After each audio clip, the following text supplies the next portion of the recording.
So this is where our work with integrals starts to get pretty cool. So in this lesson, we're working on initial conditions, which essentially is a way for us to find the specific original function. Okay, we're going to do this in the context of particle motion problems. And remember, in particle motion, we have some sort of object or particle moving around, and we generally use x of t to represent its position,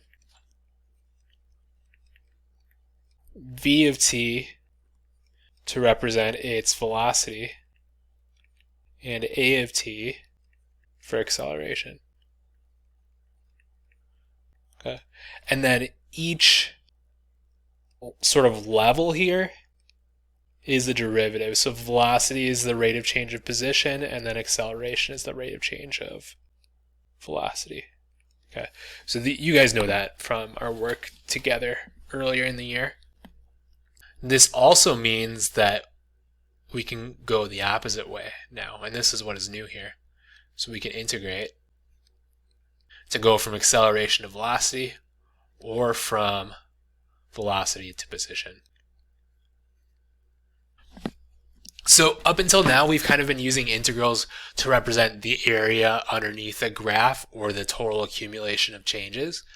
Here, we're going to use them most basically as just an antiderivative to find the original function. So finding position from velocity, or finding velocity from acceleration.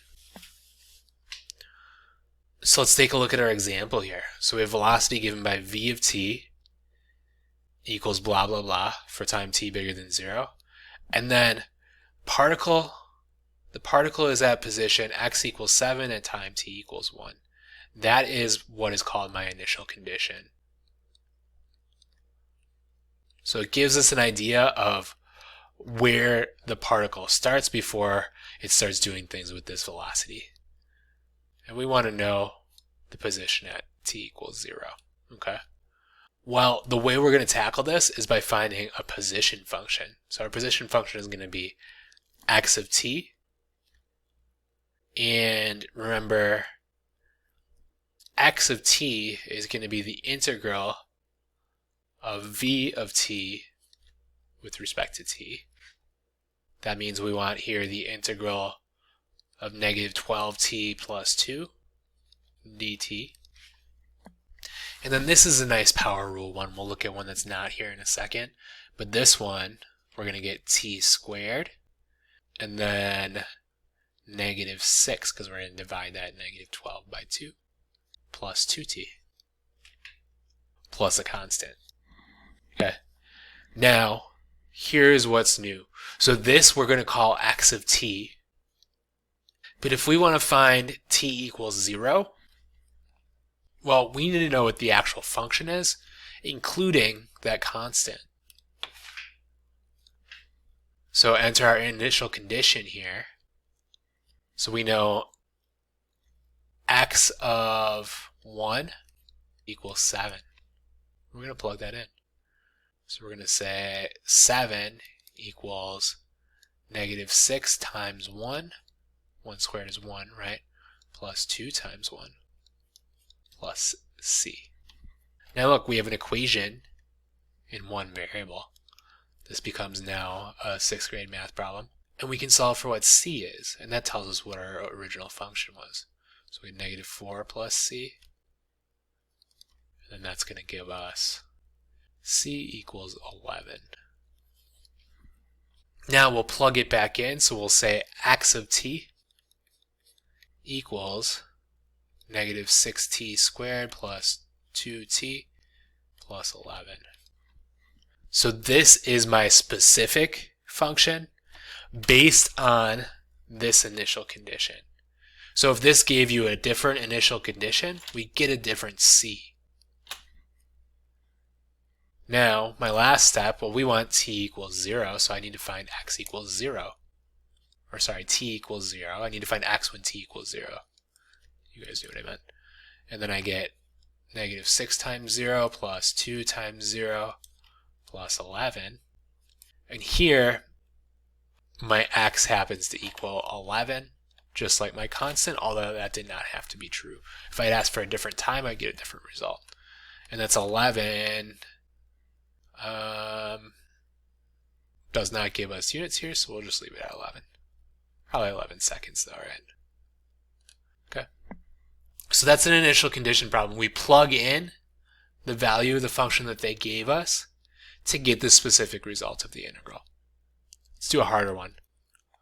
So this one is just a little bit harder because the integral is a little bit harder, right? So we see we have a trig function here, but as you read it, it's exactly the same as before. So we're given velocity v of t. We're given x equals 2 times t equals 6. And then we want some other t equals 4. So we're given velocity, we want position, so that means we integrate. So the position is going to be equal to the integral of 5 pi sine pi over 4t. And this is a tricky integral. So I know because the derivative of sine, or the derivative of cosine rather, is negative sine. I know that my integral is going to have cosine in it, and I know it's going to have the opposite sign, so I'm going to have a negative cosine pi over 4t. Okay. Now think about what would happen here. If I took this derivative, I would have to multiply, so I'll write it here. So negative cosine pi over 4t. So this is where I check myself by taking a derivative, right? Would get me positive sine pi over 4t, chain rule, so times pi over 4.